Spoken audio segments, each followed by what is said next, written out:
Assalamualaikum warahmatullahi wabarakatuh. Kita bertemu kembali dalam pembelajaran pendidikan agama Islam dan budi pekerti. Terlebih dahulu kita berdoa, semoga melalui pembelajaran kali ini Allah Subhanahu wa Ta'ala membukakan pintu hikmahnya dan memberikan pertolongan berupa rahmatnya. Allahumma ftah lana hikmataka wa ansur alaina rahmataka ya dzal jalali wal ikram. Dan semoga dengan terbukanya pintu hikmah dan diturunkannya rahmat Allah, lebih mudah bagi kita untuk mendapatkan tambahan ilmu dan rezeki berupa kepahaman. Rabbi zidna ilma warzuqna fahma birahmatika ya arhamar rahimin. Amin ya Allah ya rabbal alamin. Tak lupa kita bersyukur kepada Allah Subhanahu wa Ta'ala atas kekuatan dan kesempatan yang sudah diberikannya sehingga kita bisa melakukan aktivitas pembelajaran ini. Dan semoga dengan bersyukurnya kita, Allah Subhanahu wa Ta'ala berkenan menambah anugerahnya berupa nikmat ilmu dan nikmat kepahaman. Para pelajar sekalian, pada pertemuan kali ini insya Allah kita akan melanjutkan pembahasan mengenai sebuah tema yang sangat menarik, yaitu aku selalu dekat dengan Allah. Pada pertemuan yang pertama, di video sebelumnya, kita sudah membahas mengenai cara mendekatkan diri kepada Allah melalui pemahaman makna Asmaul Husna. Dan pada video yang sebelumnya juga dibahas secara mendalam mengenai pengertian Asmaul Husna dan makna 7 Asmaul Husna. Di antaranya makna Al-Karim, Al-Mu'min, Al-Matin, Al-Wakil, Al-Jami, Al-Adlu, dan Al-Akhir. Mengenai keutamaan Asmaul Husna, merujuk kepada hadis Rasulullah SAW yang diriwayatkan oleh Imam Bukhari. Dari Abu Hurairah, sesungguhnya Rasulullah SAW bersabda, sesungguhnya Allah Subhanahu wa Ta'ala mempunyai 99 nama, 100 kurang 1. Barang siapa yang menghafalkannya, maka ia akan masuk surga. Hadis riwayat Bukhari. Berdasarkan hadis di atas, terdapat pernyataan bahwa menghafalkan Asmaul Husna itu bisa menjadikan kita masuk ke dalam surga. Tetapi tentu saja ada makna yang mendalam. Apakah betul-betul dengan menghafalkan saja kita bisa masuk surga? Nah, menghafalkan Asmaul Husna bisa didefinisikan yaitu dengan menjaganya atau menjaga Asmaul Husna. Dan para ulama mendefinisikan bahwa menjaga Asmaul Husna itu bisa dengan 2 cara. Yang pertama, menjaga hafalannya dengan terus-menerus menzikirkannya. Dan yang kedua, menjaga perilaku dengan menampilkan perbuatan yang sesuai dengan pemahaman makna Asmaul Husna tersebut. Para pelajar sekalian, di pertemuan yang kedua ini kita masih membahas tema aku selalu dekat dengan Allah, dan dalam pengkajiannya akan dibahas lebih mendalam mengenai 7 perilaku yang sesuai dengan 7 asma Allah yang terdapat dalam 99 Asmaul Husna, yaitu Asma Al-Karim, Al-Mukmin, Al-Wakil, Al-Matin, Al-Jami, Al-Adlu, dan Al-Akhir. Para pelajar sekalian, lalu apakah 7 perilaku yang mencerminkan Asmaul Husna ini? Nah, untuk mengetahuinya, maka simak pembahasan ini sampai tuntas agar tujuan pembelajaran kali ini bisa tercapai. Adapun tujuan pembelajarannya adalah memahami 7 perilaku yang mencerminkan pengamalan Asmaul Husna yang dapat diamalkan dalam kehidupan sehari-hari sehingga akan terdapat perubahan dalam diri berupa meningkatnya keimanan terhadap Allah Subhanahu wa Ta'ala, meningkatnya motivasi ibadah, membentuk karakter unggul dengan akhlakul karimah, termotivasi untuk bisa bermanfaat bagi orang lain, berhati-hati dalam perkataan dan perbuatan, yang puncaknya menjadikan kita insya Allah bahagia dunia dan akhirat. Nah, para pelajar sekalian, untuk mencapai tujuan pembelajaran tersebut, setidaknya kita harus memahami kompetensi dasar beserta indikator pencapaian dari bab ini. Nah, inilah kompetensi dasar beserta indikatornya.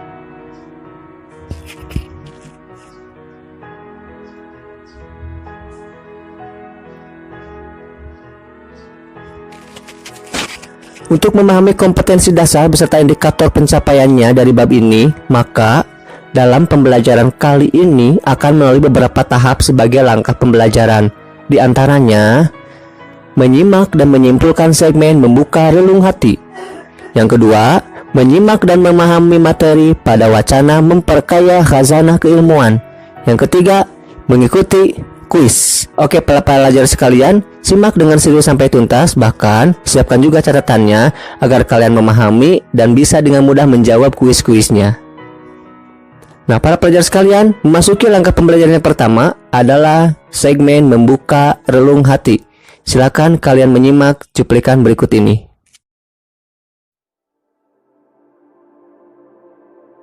Kita adalah seorang muslim, dan sebagai seorang muslim, tentu saja kita mengimani bahwa Allah adalah satu-satunya Tuhan yang hak untuk kita sembah. Dan sebagai seorang hamba, tentu saja kita pun memiliki kewajiban untuk beribadah kepadanya. Akan tetapi, tidak dapat kita pungkiri, terkadang kita sendiri malas untuk melakukannya. Mungkin karena kita belum terlalu mengenal siapa Allah itu, sehingga belum terjalin kedekatan antara kita sebagai seorang hamba dengan Allah sebagai Tuhan kita. Cara untuk mengenal Allah lebih dekat adalah dengan memahami sifat-sifatnya yang terkandung dalam Asmaul Husna. Akan tetapi, tetap saja, meskipun kita tahu beberapa sifat-sifat Allah, kedekatan dengan Allah belum dapat kita rasakan. Bisa jadi karena kita belum benar-benar menghayati sifat-sifat Allah tersebut, sehingga kebesaran Allah pun belum benar-benar merasap ke dalam hati. Cara untuk menjadikan hati ini benar-benar mengenal kebesaran Allah diantaranya adalah dengan bertafakur atau memikirkan tentang ciptaan Allah yang terbentang luas di alam semesta ini. Banyak sekali ciptaan Allah yang bisa kita jadikan objek bertafakur, dan dengan merenungkannya, maka kita akan menemukan kebesaran Allah. Kita coba memikirkan proses turunnya hujan. Dari awan raksasa yang tidak punya pikiran dan perasaan, tetapi mampu memberikan air bagi makhluk hidup tanpa menyakiti mereka. Diturunkan sesuai dengan kebutuhan penghuni bumi. Sebagian air yang berasal dari hujan tersisa di bumi membentuk sungai dan danau, sementara sebagian yang lainnya disimpan dalam tanah. Ketika memikirkan halilintar, ada alasan tersembunyi di baliknya. Melalui halilintar, nitrogen yang penting bagi kehidupan dipindahkan kepada tanah. Gunung, mereka seperti gudang yang menyimpan mineral dan makanan yang berguna bagi manusia, dan mereka juga seperti pasak yang menjaga bumi dari gempa di bawah tanah. Ketika memikirkan bumi, kita menyadari bahwa hari-hari terdiri dari gelap dan terang, supaya kita bekerja dan beristirahat. Kita pun merasa takjub kepada tumbuhan dan pepohonan, tanpa mengetahui apa yang disukai manusia dan hewan, tetapi mereka terus memberikan kita buah-buahan yang paling indah. Sampai kita memikirkan tentang diri kita sendiri. Meskipun tubuh kita terbuat dari zat-zat sederhana seperti darah, daging, dan tulang, namun ia masih lebih sempurna daripada robot yang diciptakan dari zat terbaik. Kita mulai menyadari bahwa segala hal di jagat raya ini mempunyai tugasnya masing-masing, dan satu sama lainnya saling berkaitan. Jika saja gunung tidak menjalankan tugasnya, maka kehidupan pun mulai terancam. Begitupun dengan awan, air, tumbuhan, dan pepohonan. Jika salah satu dari mereka tidak menjalankan tugasnya, mungkin manusia tidak bisa bertahan di planet ini. Sampai pada sebuah kesimpulan bahwa satu hal yang pasti, semua ini tidak mungkin ada dengan sendirinya, dan mereka ada karena mereka diciptakan. Bahkan tidak ada satupun dari mereka yang diciptakan tanpa tujuan.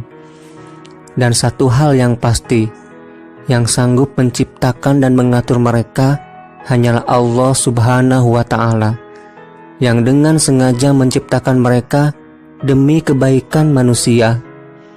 Alhamdulillah, kita mulai merasakan kebesaran dan kasih sayang Allah melalui penciptaan alam semesta.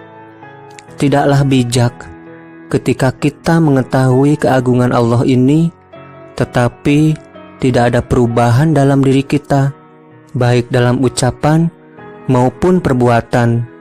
Bahkan kita tergolong ke dalam manusia yang menderita kerugian ketika kita mengimaninya, tetapi tidak melakukan amal soleh untuknya. Sebagaimana firman Allah dalam Quran Surat Al-Asr, "Demi masa, sesungguhnya manusia berada dalam kerugian, kecuali mereka yang beriman dan beramal soleh, yang saling menasehati demi kebaikan dan saling menasehati demi kesabaran." Setelah kita menyimak segmen membuka relung hati, tentu saja kita bisa menyimpulkan beberapa pelajaran yang bisa kita ambil hikmahnya.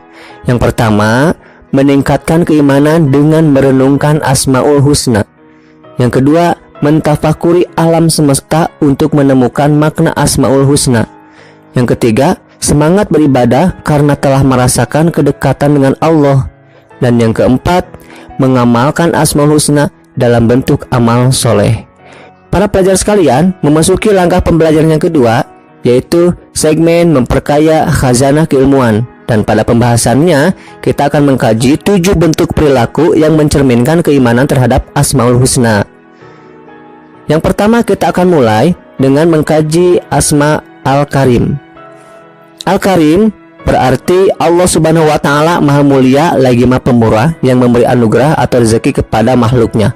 Bisa juga dimaknai zat yang sangat banyak memiliki kebaikan, Maha Pemurah, pemberi nikmat dan keutamaan baik ketika diminta maupun tidak. Ketika kita mengimani makna Al-Karim, maka tentu saja kita seharusnya menjadi orang yang dermawan atau orang yang pandai membagi kebahagiaan kepada orang lain, baik dalam bentuk harta ataupun bukan. Contoh perilaku dalam kehidupan sehari-hari yang bisa kita terapkan sebagai orang dermawan adalah yang pertama, selalu menyisihkan uang jajan untuk sedekah kepada siapapun yang membutuhkan. Yang kedua, membantu teman yang sedang dalam kesulitan. Yang ketiga, menjamu tamu yang datang ke rumah sesuai dengan kemampuan. Untuk asma yang berikutnya, kita akan mengkaji Asma Al-Mukmin. Sebagaimana kita tahu di pembahasan sebelumnya, Al-Mukmin berarti Allah pemberi rasa aman kepada semua makhluknya, terutama kepada manusia. Bagaimana perilaku kita ketika kita mengimani makna Al-Mukmin? Sebagai hamba yang beriman, tentu saja kita dituntut untuk mampu menjadi bagian dari pertumbuhan dan perkembangan rasa aman terhadap lingkungannya. Dan kita juga bisa melakukan beberapa perilaku seperti berikut. Yang pertama, menolong teman atau orang lain yang sedang dalam bahaya atau ketakutan. Yang kedua, menyingkirkan duri, paku, atau bahkan benda lain yang ada di jalan yang dapat membahayakan pengguna jalan. Dan yang ketiga, membantu orang tua atau anak-anak yang akan menyeberangi jalan raya. Para pelajar sekalian, kita masuk ke pembahasan asma yang ketiga, yaitu Al-Matin. Al-Matin berarti Allah Maha Kukuh. Berarti juga Allah memiliki kekuatan yang tidak ada taranya. Bagaimana sikap kita atau perilaku kita ketika kita mengimani makna Asma Al-Matin? Tentu saja kita harus menjadi pribadi yang kuat dan teguh pendirian. Bisa kita aplikasikan dalam kehidupan sehari-hari berupa perilaku beristiqomah atau meneguhkan pendirian. Yang kedua, beribadah dengan kesungguhan hati. Yang ketiga, tidak tergoyahkan oleh bisikan yang menyesatkan. Yang keempat, terus berusaha dan tidak putus asa serta bekerja sama dengan orang lain sehingga menjadi lebih kuat. Untuk asma yang selanjutnya yang akan kita kaji yaitu Asma Al-Wakil. Al-Wakil merupakan penerangan bahwa Allah mewakili atau pemelihara, yang berarti juga kita sebagai seorang muslim harus melakukan urusan kita dengan sebaik-baiknya. Dan tentu saja setelah kita melakukan dengan sebaik-baiknya, kita serahkan hasilnya kepada Allah Subhanahu wa Ta'ala. Dan orang yang seperti ini disebut dengan orang yang bertawakal. Contoh bertawakal diantaranya adalah menjadi pribadi yang mandiri, melakukan pekerjaan tanpa harus merepotkan orang lain. Dan juga kita bekerja atau belajar dengan sungguh-sungguh karena Allah. tidak akan mengubah nasib seseorang apabila orang tersebut tidak mau berusaha. Nah, para pelajar sekalian, untuk asma yang selanjutnya kita akan membahas asma al-jami. Al-jami berarti Allah maha mengumpulkan apa yang dikehendakinya dimanapun Allah berkehendak.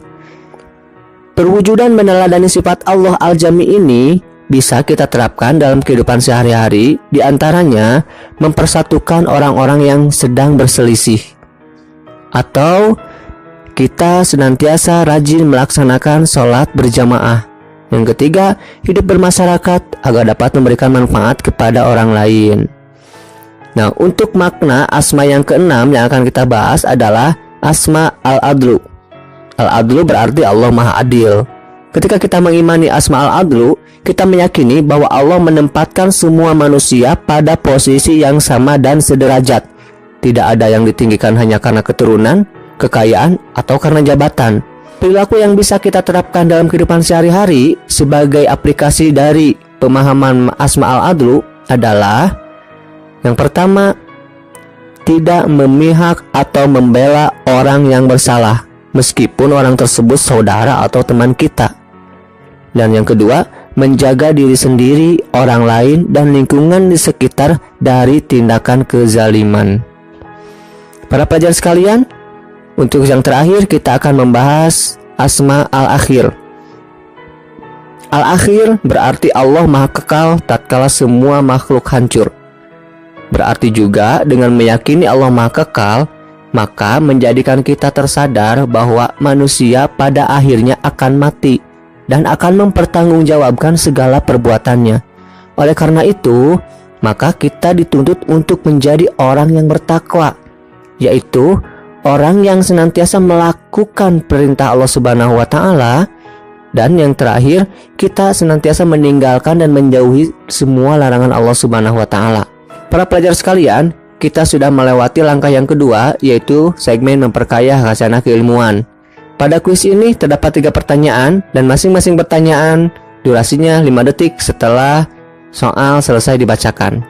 Dan untuk pertanyaan yang pertama, orang yang pandai membagi kebahagiaan kepada orang lain, baik dalam bentuk harta ataupun bukan, adalah orang yang dermawan.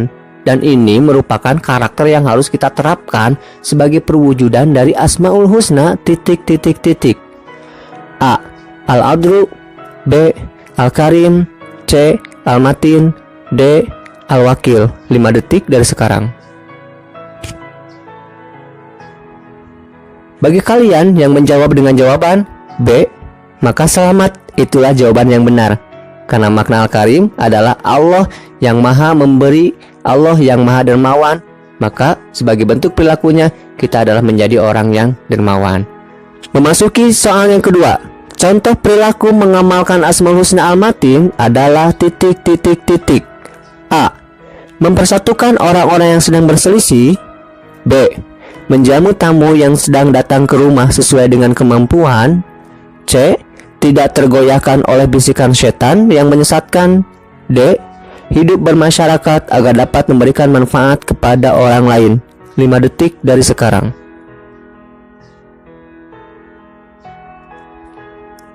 Bagi kalian yang menjawab soal ini dengan jawaban C, maka selamat, itulah jawaban yang benar. Untuk option A, mempersatukan orang yang berselisih, itu adalah pengamalan dari sifat Al-Adil. Dan untuk menjamu tamu, itu adalah pengamalan dari sifat Al-Karim. Dan untuk bermasyarakat dan bermanfaat bagi orang lain, itu adalah pengamalan dari makna Al-Jami. Oke, kita masuk ke soal yang terakhir. Makna Asmaul Husna Al-Mukmin adalah Allah memberi rasa aman. Sebagai hamba yang beriman, seorang mukmin dituntut mampu menjadi bagian dari pertumbuhan dan perkembangan rasa aman terhadap lingkungannya. Pertanyaannya, di bawah ini yang bukan merupakan contoh perilaku mencerminkan Asmaul Husna Al-Mukmin adalah ... A. Menolong teman atau orang lain yang sedang dalam bahaya atau ketakutan. B. Menyingkirkan duri, paku, atau benda lain yang ada di jalan yang dapat membahayakan pengguna jalan. C. Membantu orang tua atau anak-anak yang akan menyeberang jalan raya. Atau D. Rajin melaksanakan sholat berjamaah. 5 detik dari sekarang. Bagi kalian yang menjawab pertanyaan ini dengan jawaban D, maka selamat, itulah jawaban yang benar. Karena rajin melaksanakan sholat berjamaah itu merupakan aplikasi dari Asmaul Husna Al-Jami. Para pelajar sekalian, terima kasih sudah mengikuti kuisnya, dan Bapak yakin kalian mampu menjawab kuisnya dengan sempurna. Itu menandakan bahwa kalian memahami bab ini, dan sebagaimana Rasulullah SAW bersabda, barang siapa yang hendak diberi kebaikan oleh Allah Subhanahu wa taala, maka terlebih dahulu Allah memberikannya ilmu agama. Semoga kita mendapatkan kebaikan dari Allah Subhanahu wa taala. Bagi kalian yang belum sempat mencatat, tenang saja, Bapak simpan rangkumannya di deskripsi yang bisa kalian download. Dan bagi siapapun yang membutuhkan RPP, itu pun saya sisipkan di deskripsi yang bisa Anda download. Terima kasih atas perhatiannya, semoga bermanfaat. Subhanakallahumma bihamdika asyhadu an la ilaha illa anta astaghfiruka wa atubu ilaik. Assalamualaikum warahmatullahi wabarakatuh.